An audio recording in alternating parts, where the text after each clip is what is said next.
You ever think about investing into something? Well, most people don't do it because they don't know how or they don't have the knowledge to. So basically, today when we talk about real estate, there's many different aspects to real estate, but the main one that I usually talk about is rental properties because personally I invest in rental properties, and I think it's the greatest aspect to real estate.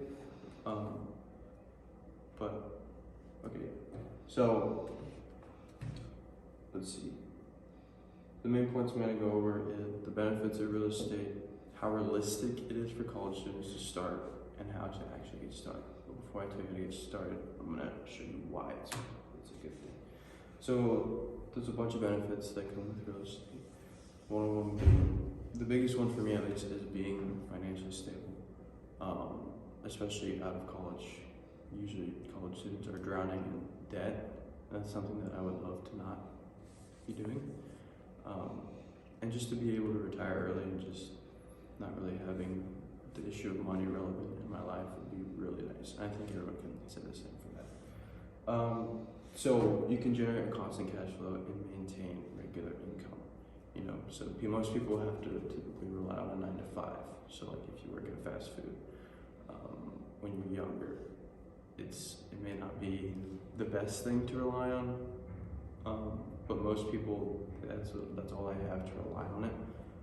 But if you have real estate or rental properties or assets, things that make you money, it takes attention off of your 9 to 5.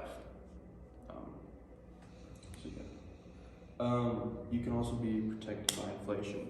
When prices rise in the market, so does the rent on your homes. So basically, you're able to keep up with inflation, which is great. You can qualify for tax advantages. You can help write off your mortgage interest, and you're able to achieve short-term capital gains and long-term capital gains. So how realistic is it for college students? Well, I will be straight up, it is not easy at all, and it takes a lot to get started. It takes lots of time and patience. But the first step is you need to build credit. Credit is like your key to everything, especially building trust with the banks, because they're going to look at that whenever you buy a house or whenever you take out a loan. So the first thing to do is you get a credit card. How I'm building my credit currently is I have a credit card and I strictly use it for gas and sometimes groceries. And then I pay it within the time frame. And it's just strictly for gas and groceries, because anything else would just be too much.